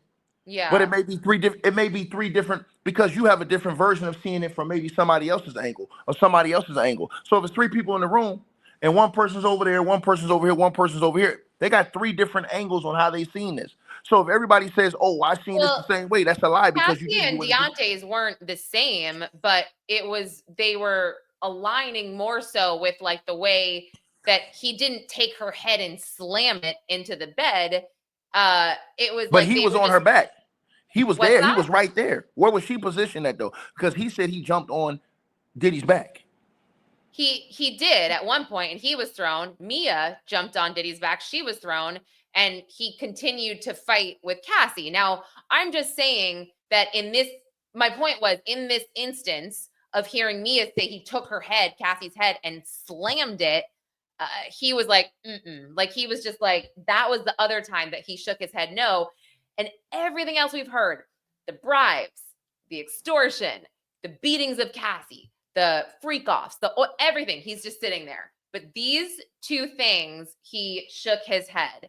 And by the way, sorry, I just saw something in the chat. I understand abuse. So I want to make this clear. I am not saying that I don't believe what she is saying about me. I am saying He's on the version of stories. I am weighing it through. I have doubts. I don't know how many times I have to say that I understand why women go back. I understand why they stay. I get what happens. So I respect you coming to fire, Lauren. You coming to fire. I'm just saying all of this. It's like people need to just relax and understand that I am saying what I saw in the courtroom. And if you were in the courtroom, you would look at all this evidence as a person, as a human being, and you would weigh it, because that's why we have the Constitution. That's why we take all these things and we don't just stone people. Facts. Again, no one is saying that anybody deserved any of this. No one is saying that. So, Fact. you know, it's just No, like, hey, listen, yeah. listen. You already know you 100 with me, and you know it's how some people gonna be. Some people, you got 3,000 people in here, so everybody's not gonna say the same thing. But let me say this to you: it's fine, but just don't ever say, like, I am so victim survivor forward.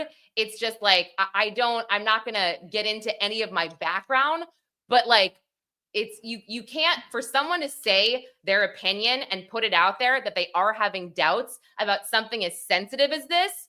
Just, you know, be mindful of that, because it's not easy as a woman, I would say, to say that and come out and say it and not feel like a total dick. So, you know. Okay, so cool. So I'm okay. I'm on. Listen, I totally understand what you're saying. I'm just Thank saying you. that I've Thank always you. been taught that if 3 people come with the exact same story, it was probably coached. I mean, the exact same details, detail for detail. So my thing is, if 3 people are there and all 3 of them are in different positions, they're all going to have different perspectives on how they see things. But if they're saying that they saw the same thing, which is a certain abuse that ended up with a head gash, I'm more inclined to believe that than everybody that walks in the courtroom and says the same thing verbatim, because I would feel like that was coached. Now, this is what I want to ask you too. Today, in the courtroom, came in the CFO, Yes. the chief financial officer. Now, hold on. Before we get to him, let me ask you just one last thing. Yes. About the other part. The other part, obstruction of justice. Do you feel like that was proven today too? Obstruction? Here's why I say obstruction of justice. Let me tell you why. Obstruction of justice is, I buy the tape. So now the tape can never be seen by the authorities, law enforcement, or anybody where there is justice to be served, because now I have possession of the tape. So now there's no way they can ever come back. And if Cassie were to come back and make these allegations that say, hey, he did this to me, well, he's got the tape. He's got the only copy. And guess what? It's my word against your word, baby. In the world we live in, you understand? So now her justice probably wouldn't be able to get served the way she wanted to get served because of the ramifications of what happened. You know what I'm saying? And then remember, in California, the statute of limitations for that type of abuse is 5 years. Yeah. I mean, I think that I'm going to say no, only because they are on record, and they have it on record, that they asked Cassie if she wanted to go to the authorities within the time frame that was appropriate, and she said no. But that's So not I'm gonna about say that. no Let me tell you why. Let me tell you why I disagree with you. If you're in a hotel, public hotel like the Intercontinental, and you're a security guard and you're watching on tape, you don't know if these two are a couple or not. Well, you're watching a woman get her ass beat on tape. You're instantly supposed to call the cops. Yeah, I mean, I You're don't instantly, know hold on. the rules It's not even there, supposed to be. so. Hold on. It's not even supposed to be in her hands. You know why? Because if she dies on that floor, guess what happens? You and the hotel are responsible because you didn't call the proper authorities when you saw this situation going on. That's why the Intercontinental paid her $10 million. The Intercontinental gave her $10 million because they were on the hook for that situation, because their protocol, whenever there's a situation, let's say there was a situation down in the lobby where 2 people got to fighting, they're going to call the cops. The first thing they're going to do is call the police. They didn't call the cops in that situation, and they got rid of the tape. She's going to get that $10 million easy. Oh, yeah, it's already, That's I mean, she obstruction said of, it didn't hit her account yet, but she's settled. So yeah. so yeah, but what I'm saying is that's obstruction of justice, because now what happens is this, and I mean, that's obstruction of justice, and that links to the organization because of Diddy, because those guys conspired with Diddy to sell him the tape. So now they're under Diddy, a part of that RICO. That's why he had to get immunity. Remember, he signed an immunity deal today to prevent himself from being perjured in the court of law. Yeah. So that's the obstruction. I totally understand. I don't know the law of obstruction, I guess, well enough to really comment. So I can't. No, I'm saying to you, push back anymore. So I'll just all I'm saying is this. All I'm saying is this. If you're in a hotel, Lauren, and some guy's beating on your ass, and the hotel staff doesn't call the cops, they don't need to wait for you to say, hey, Lauren, you want me to call the cops? No, you're getting your ass beat on our property, and this is private property. They're supposed to call the police. That is protocol, to call the cops. Because if something happens to your life, they're responsible. They're liable because it happened in their building. See what I'm saying? Yeah, no, you're right. That is the most common sense thing to do. There's someone getting beat up, you call the police. Absolutely. Right. So that's my whole point to you, is what I'm saying to you, is that's why I'm saying that's where the obstruction comes in, because now justice wasn't able to be served because of 2 things. They didn't do what they were supposed to do, which is call the police, which is standard protocol whenever a situation like that's going on. And then you help hide the tape, which would have prevented a police investigation, a thorough police investigation into that situation. But here's the thing I want to ask you. There wasn't. The guy who came in, the CFO, the chief financial officer. Now, there's a lot of talk online today, and people don't understand his importance. Explain that to us.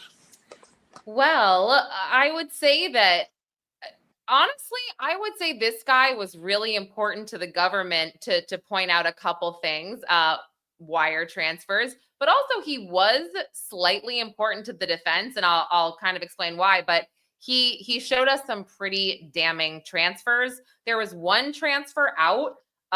It was December 14th, 2011, $20,000 to Cassie Ventura.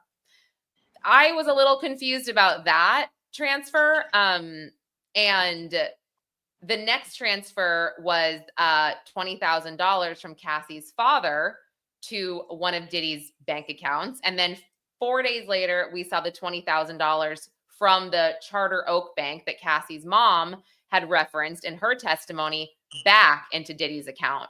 So that right there, I thought proved extortion. Hold on, they showed that in the court today?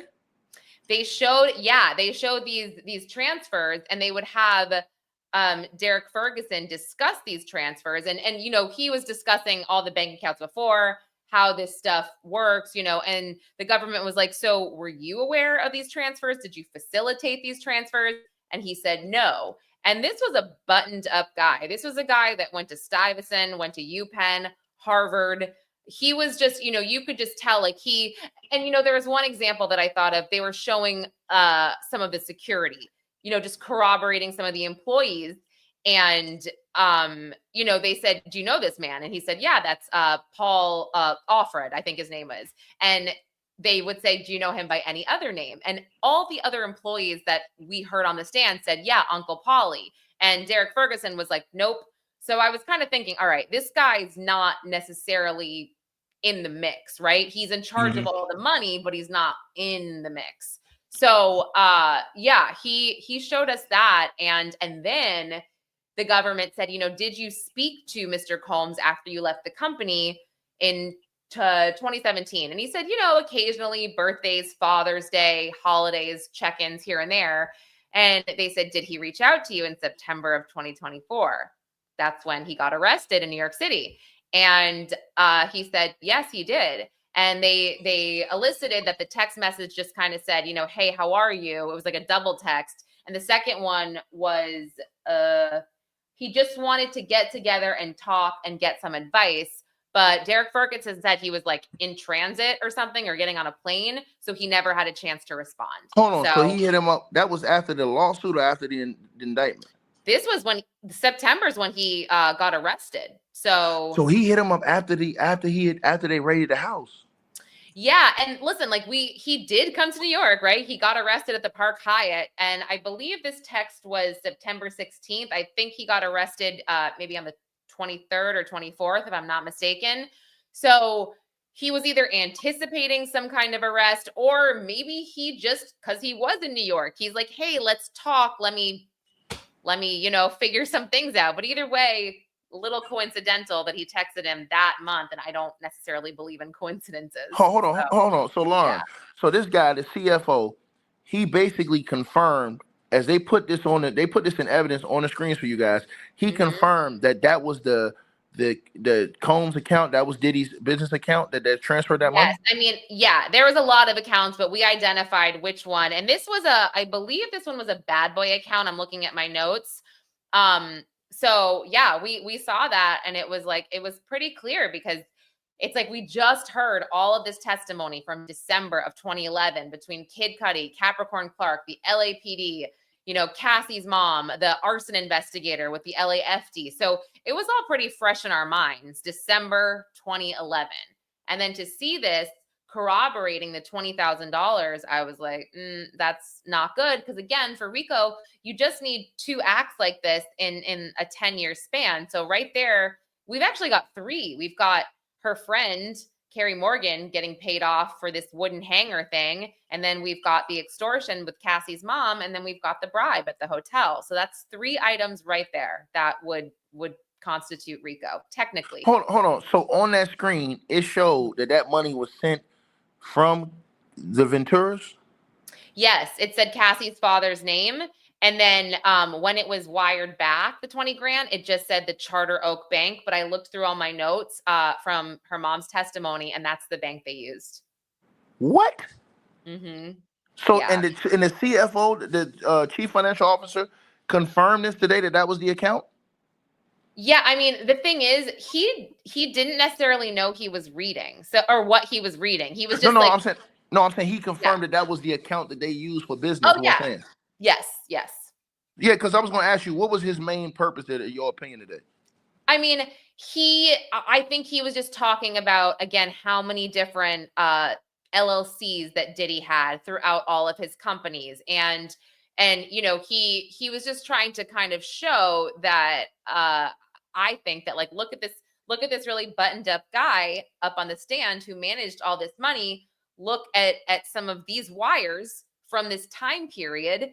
And, you know, like, were you involved in this? Oh, no, I wasn't involved in this, but this is what it says. So, but I actually felt like, as bad as that was for the defense and for Diddy, when Mark Agnifilo got up to cross-examine him, he was able to show us just how large Diddy's corporations were and how he had so many different LLCs, and how Diddy he didn't run a lot of these individual businesses.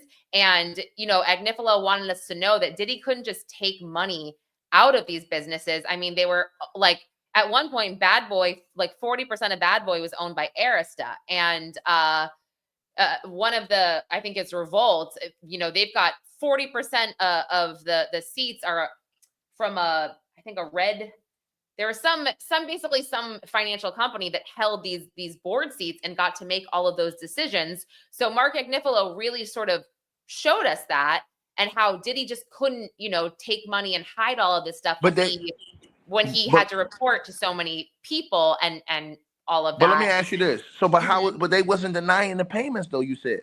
No, but I'm just saying in terms of, yes, that was awful, really damning. But I'm just telling you about what the defense was saying. And also, at the end of this, Agnifilo straight up said, like, you worked for him for 19 years. Did you see anyone help him commit crimes? No. Did you see him sex traffic? Like, it was just like he was point blank kind of I mean, it's kind of like, you know what you're doing. You know, this guy didn't see any of that. It's kind of like, you know that, you know? Like, right. And he was just asking him. And then there was a bunch of objections, because I always like to say, you know, multiple things can be true. And when I was doing interviews, when all of this came out about Diddy, I was interviewing John Sally, I think. And I'm like, what do you think about the allegations? And he was like, well, Diddy's done so much for the community, this and that. And I'm like, yo, multiple things can be true. Like, he can donate a ton of money to charity and be a piece of shit. But like, so he said, oh, well, aren't you on the board of Mr. Combs's charter school for at-risk children? You know, objection. But turns out, like, he is. And he got him to say, like, I think that Sean Combs is an incredible businessman. He gave people from the Bronx like me these executive opportunities. So I think that it definitely didn't cancel out what we saw. We saw straight up extortion. But didn't he leave after the last question when he asked him if Diddy was a good person and he didn't say nothing? Yeah, I mean, yeah, I don't know if I totally caught that, but he was pretty much done. But yeah, it was. No, because it said it like objection if I had to, or a sidebar or something. Another person in the courtroom said the last question Mark asked him was, "Do you think that Diddy's a good person?" And he didn't answer the question. He just sat there like. I think there was an objection or something, because, or I don't even know, but yes, that was a question. Wow, and I want y'all to know, man, Lauren is my people, man. She 100 with me, man. Y'all don't understand this. You guys, y'all can say whatever y'all want to say. She's in the courtroom, bro. This is the one thing you got to understand. This is your eyes and ears that's in the courtroom. So she's only giving all of us in her beautiful time what she's hearing in the courtroom, because there's a lot of stuff that we're not even hearing. So she's the absolute truth.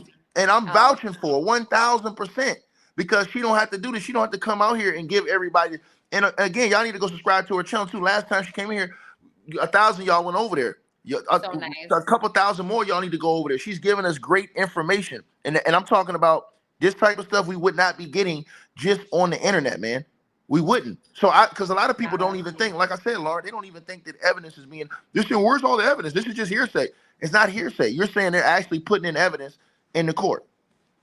Yes, they are. And it should be released, I think, to the public eventually, because, the pictures came out I think a week and a half later of all the escorts that Cassie was identifying and all this stuff. But yeah, I mean, I'm trying. I don't generally give my opinion on any of this. I say it to you because we're talking about it, but I really just try to be as objective as possible. And again, take both sides and just kind of report there, and then everyone else can make their own opinion or form their own opinion on this. Except it is hard if you don't hear some of the testimony, right? Like from the survivors and from some of these people. But a lot of it, you can form your own opinion by just seeing some of the evidence that we've seen. So, yeah. So you right now, as you go, what are your thoughts right now on this case? What do you think is going to be the verdict right now from everything you've seen these first 3 weeks?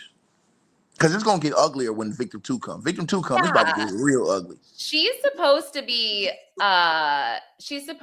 coming, I think, this week. And I think, or definitely beginning of next week, but definitely, this week. But I think it's going to be a generational battle. The jurors there's only 3 of them under 40.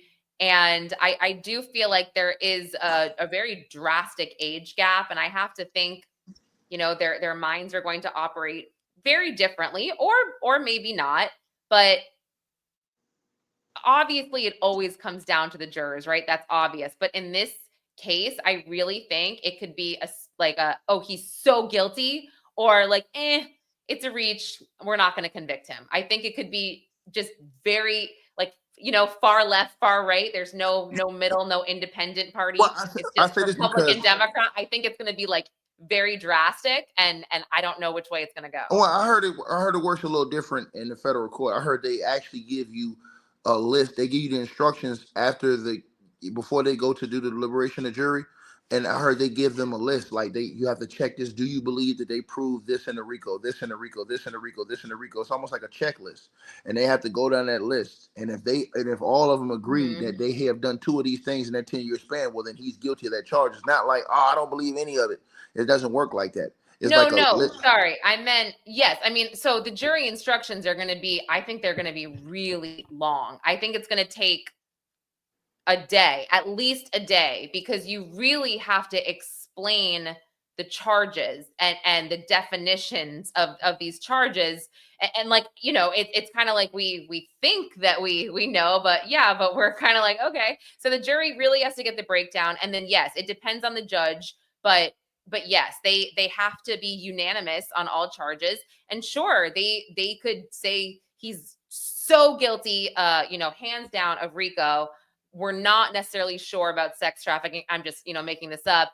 And he's definitely guilty about, transportation to engage. So they don't have to be unanimous on each charge. They have to be unanimous on what they are charging him with or convicting him of. I'm sorry. How does Diddy's team look if they keep trying to call all these people liars and the people keep adding up, meaning the victims and the witnesses and all these other people? How do you think it makes them look to say that all these group of people, it's not like it's just 1 or 2 people, but especially with Victim 2 coming in, it's going to be a rack of witnesses coming in behind her too, with just Victim 2, because they said she's going through the weekend with her testimony. So yeah, I mean, I feel like really Brian Steele really only accused Mia, I would say, of lying point blank. And I feel like I'm one of those people. I know the purpose of defense attorneys. They are there for a reason. They are doing their job, as excruciating as it is sometimes. So I think that if people understand that they're doing their job, I think that some of the jurors understand that. That I don't know. That's tough. That's a tough question because I don't know if they look bad to the jury. Because again, I've watched some of the cross and I've seen smirking. So I'm kind of like, really? Okay. Yeah, but you can't. To me, you can't go off people's looks because looks are deceiving. I've seen juries sitting there and smile and look a certain way the whole time and go in there and find you innocent or go in there and find you guilty. I've seen a jury look Yeah, I stone mean, faced. I'm just saying because I get asked about jury reactions all the time, and they've been pretty stoic, I guess, for the most part. But there's a handful of people that will show some reactions. And like I said, this one particular juror just seems to show the most. So she's the easiest, I think, to kind of read. And again, she's had these similar reactions to the crosses. So I'm like, okay. Very last thing, and let's just go down this list, and then that's it. This is it. Yeah. So these are the predicates for the RICO racketeering. Mhm. So the first one, and I'm just going to ask you: do you think that they've proven it so far, based off what you've seen being in the courtroom every day, kidnapping or variations of kidnapping? They've discussed it. I think if people believe Capricorn, then Well, no. yeah. I'm just asking you. Listen. Can't nobody tell you how you supposed to feel. I'm asking you if you were a juror based off what you've seen, because all these other people that's on the outside, they can't say anything to you. You've been in the courtroom. They haven't.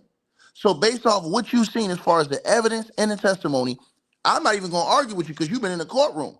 So I'm asking you, how would you feel? Do you feel like they've proven kidnapping based off that?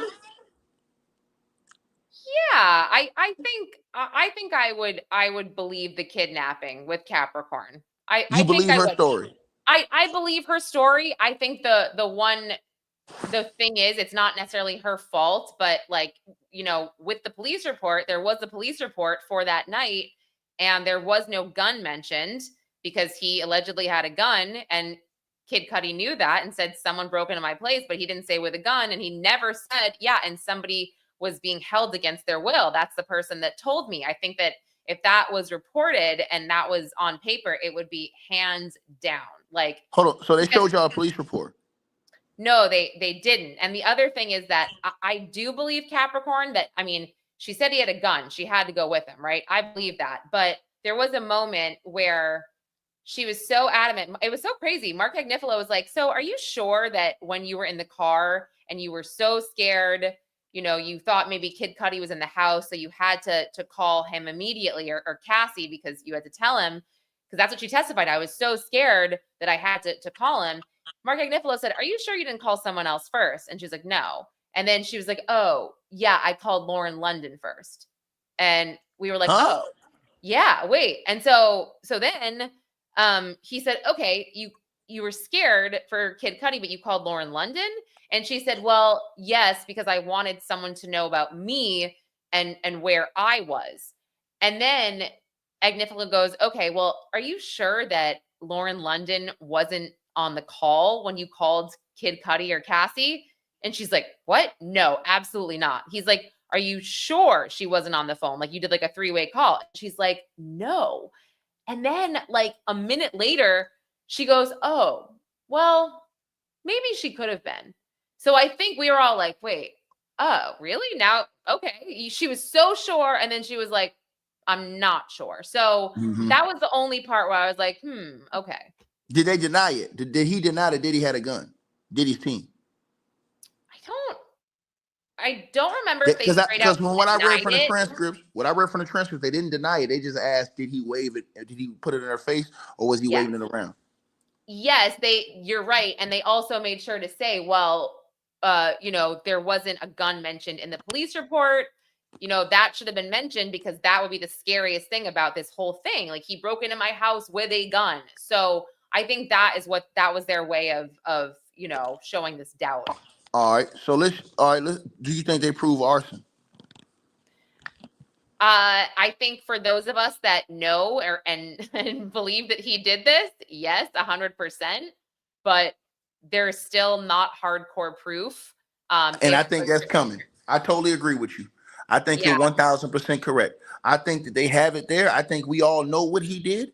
But as you said, you got to prove it. And I believe that's coming.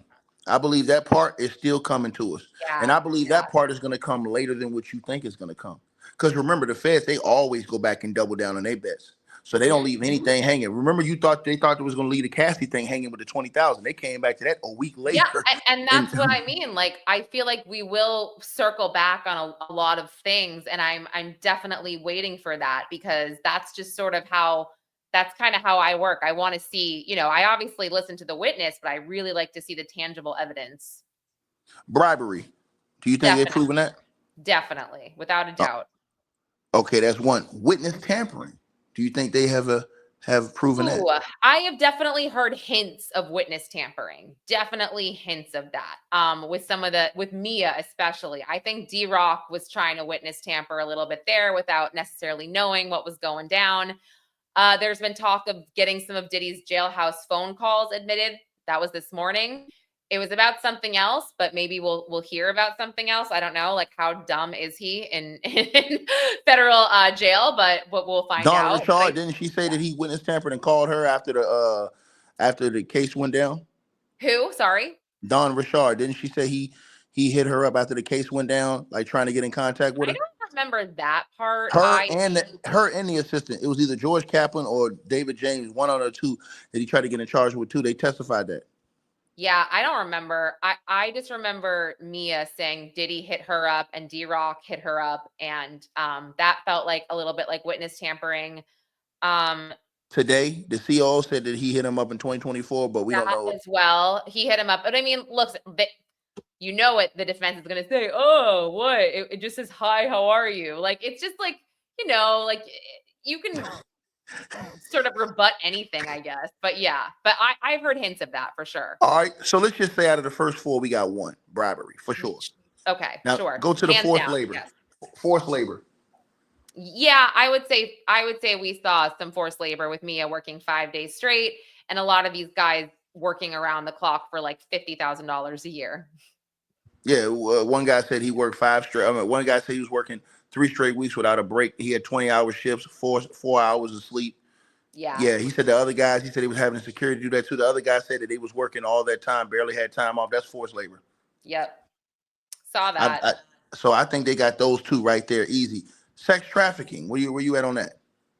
I feel like I'm not 100% on it's technically commercial sex trafficking, I guess. I don't know though. That one's so hard. That one I go back and forth on. Do you think Cassie? Well, let me make it easier for you.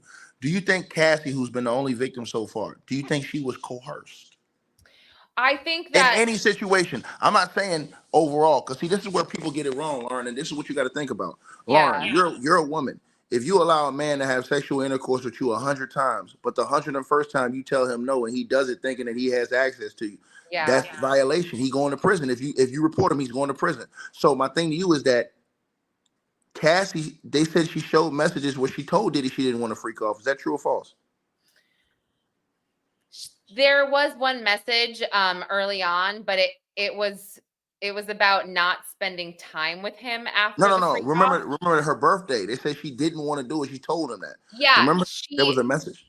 No, there was no like message we were shown, but it was clear from Deontay, from Cassie, that she didn't want to do it and she had to.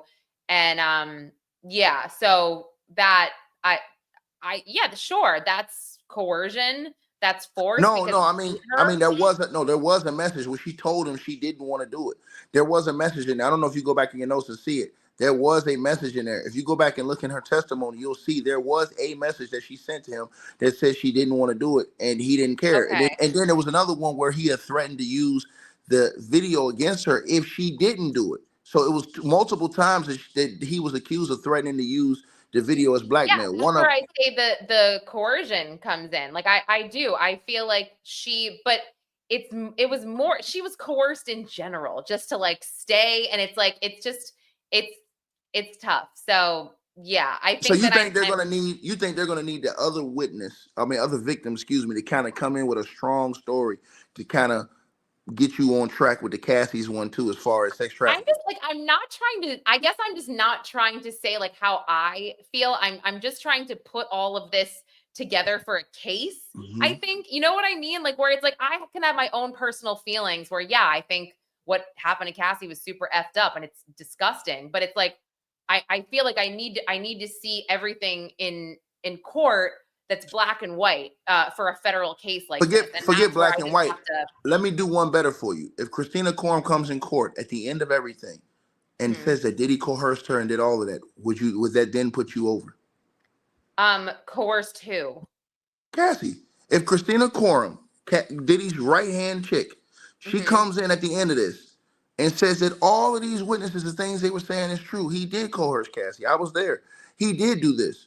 Does that then put you Yeah, over the hump as far as? that would be really strong testimony for the case. Like I said, I'm just not trying to like say like, yes, this is so black and white. This is, you know, it's so obvious. He's guilty of a lot of nasty, gross stuff, and sex trafficking could be one of them. I mean, I need to just, again, I wish I could hear the jury instruction so I could make this rational. I'm with you on that. No, I'm with you on that. I agree with. Listen, I agree with you. Yeah. I think right now that's still in limbo. The sex trafficking. I think that's up, and I think that they need more of the victims to speak about that. The second victim of sex trafficking, her testimony, and then I think that they come in the end with more of the security staff that was around him, and then his right hand chick that was there.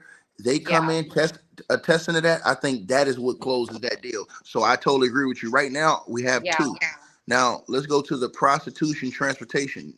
What do you think, based off of the sex workers? I think that's going to be a pretty easy to prove. We haven't necessarily heard from any escorts yet that traveled, but we will. I'm sure that we will. I mean, we've heard Cassie testify, and I think somebody else testified about certain escorts going to different countries with them.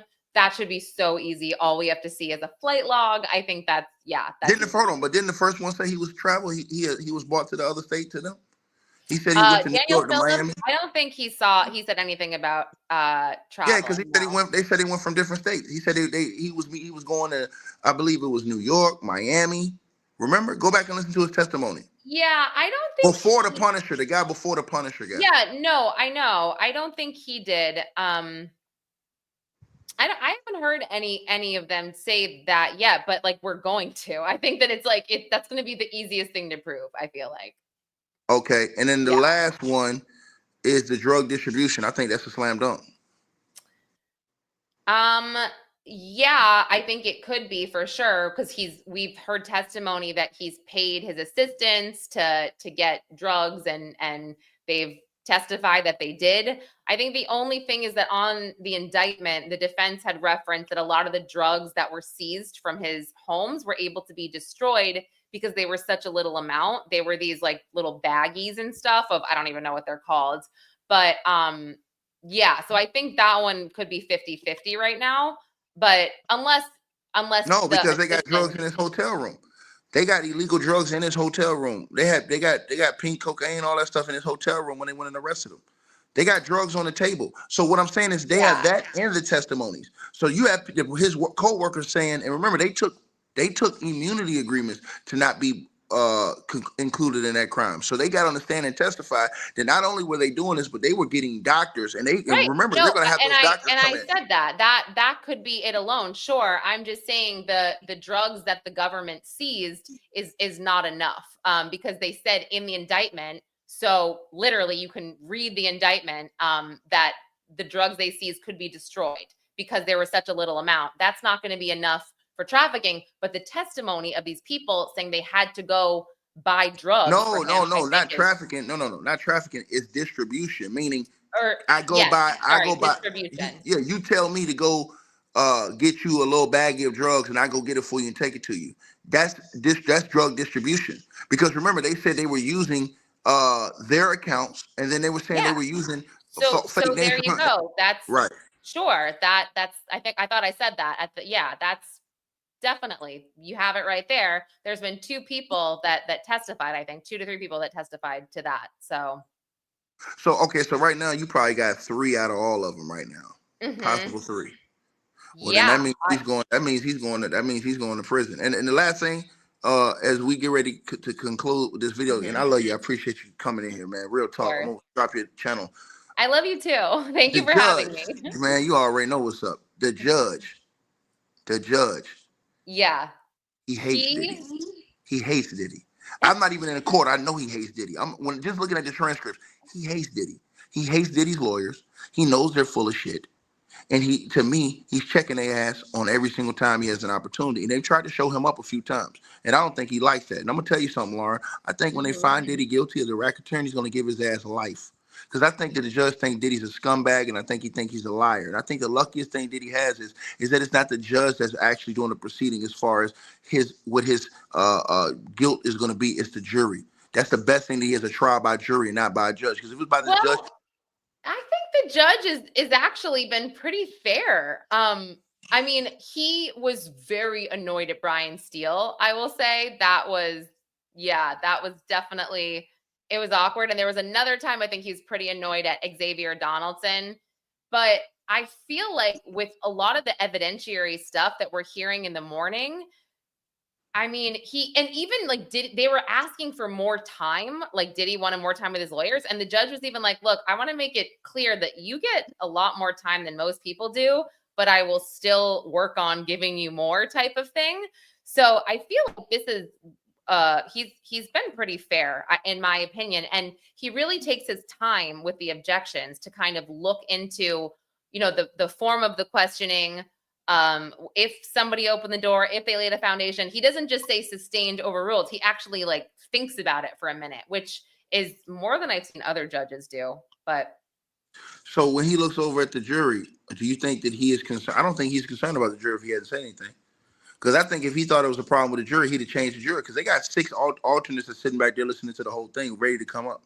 Yeah, and we don't know who the alternates are, which is so crazy. They're all sitting out there. We just don't know who they are. Yeah, I don't know. We'll see. It's all just like, it's so much to hear all of this, and it's just like, I don't know. I'm excited for it to Lauren, get your sleep, because tomorrow it's on. It is. It Victim is 2 on. comes tomorrow. So, Tomorrow you are going to be a very busy person tomorrow, because tomorrow Victim 2 is in the house, and that is going to be crazy. And I'm telling you, more ways than one, that is going to be crazy. And be safe, because I hear people out there going crazy in the courthouse. oh my God, really quick, because I have to put my kids to bed. But yeah, this lady, dude, she has been, I feel so bad for her, to be honest. Like, I think she really is a little, I think she's clinically maybe insane, but she screams at everybody outside of the courthouse every day. She says she works for the MTA, so people call her MTA lady. And she apparently was first in line on the public line today. So she got her name in and she can go in the courtroom, and they're going through the evidentiary issues this morning. And all of a sudden I turn around because I hear yelling. She's standing like 3 feet away from me because I'm kind of in like the second to last row. And she starts screaming at Diddy, and she's like, they're laughing at you, Diddy. And she's talking about the press. Like, they're, you know, whatever. She was very pro Diddy. You could tell. I was like, Diddy's in the courtroom doing this? Oh yeah, no jury, but Diddy. So Diddy, he turns around. He's like, because everybody was like, because it took 3 federal marshals to get her out of there. And then at one point, she said to one of the main guys that we see every day, she said, oh, take out your gun, ninja. Like, she called him ninja or something. And I was like, shit. I was like, please don't take out your gun. I was like, we are way too close for him to take out his gun. But I was just really surprised. And at one point, Diddy was like so shocked, but he like kind of nodded his head when he realized that she was for him and saying that like the press was we were all tearing him down and stuff. And I'm just like, it's so funny because, just a side note, I get accused of, like, someone's like, oh, you're so pro Diddy. Oh, you're so pro prosecution. I'm just like, what are you talking about? I'm literally telling you what I see in court. I'm doing the same report everywhere. I don't understand this. And so is that her? And yes, that's her. That's her. That's so funny. She pulled out brass knuckles in the street the other day. Okay, so I believe that. She started talking about her vagina. It was so strange. And that's when I felt bad for her. I was like, what are you saying? Like, you really, yeah, like, what is going on? I mean, she literally pulled out brass knuckles on YouTubers in the street the other day. She pulled out brass knuckles out her bag. In the middle picture, she put on brass knuckles ready to box and fight people in the streets. I don't know how they letting these people in the courthouse. Well, that's the thing. What's insane, Ticket, is that it's like a First Amendment thing. She's kicked out of the courtroom, 26B or wherever we're in, but she's allowed in the building, and she's so annoying in the overflow room. And that is the one thing I'll say. It's like, we are there to work. Like, most of us are there for work. And so when we don't catch something because she's yelling or she's being ridiculous, you're just like, man, you guys really can't kick her out. You really can't kick her out. But like I said, I feel bad for her because I think she genuinely needs to, I'm not a doctor, but be on some kind of medication because I don't think she's okay. Like, but. Hey, I thank you, man. Go get some sleep, Lauren. And I'm gonna Yes, tell everybody, I'm gonna will. drop the link to Lauren's channel at the top of this chat room. Everybody go over there and subscribe to her channel. And she has a great channel. She always gets updates every day. I check her updates every day. And Lauren, tell them how they can find you on Twitter. Yes, you can find me on Twitter at Conlin_Lauren, YouTube, Pop Crime TV. I will have other content besides Diddy soon. But yeah, thank you so much. I so appreciate you. Okay, no doubt. Salute to you, okay, for coming in here. Thank you. Bye. All right, love you, all right? Love you. Mwah. No. All right, y'all. Salute everybody. As y'all come in here, appreciate all y'all showing love, man, and supporting the guests, man. Y'all already know what it is. And shout out to Kwami Brown Bust Life channel, too. I'm going to put his link to his channel in the comment section, too, pinned at the top, and put the link to both of their channels. Y'all let me know what y'all think, man. I'm gone. All right, you guys. So we appreciate everybody that popped in, supported this video. Make sure that you guys shop our merch. We got that new A-Weapons merchandise right there below this video. All you got to do is look below. The links will be pinned at the top of the comment section as well to get the merch, to donate, support the channel, and subscribe to our podcast show. You'll see all those links pinned at the top of the comment section of this video. And we appreciate everybody that supports this channel and our networks. Also, that straight drop weight loss formula. Go to the website. You guys will see that. A link for that will be pinned at the top of the comment section as well. Go right there for all of your weight loss needs. Straight drop weight loss formula. We have a lot of testimonials on the website. You can go to www.str-8-drop.com and get you some of the weight loss formula today. Take your weight loss serious. Get in the gym, work out, exercise, and do what you got to do to stay on point. We appreciate everybody that's been locked into this video. Again, all the links are pinned at the top of the comment section below. Salute to all of y'all. And again, we appreciate everybody who support what we doing over here.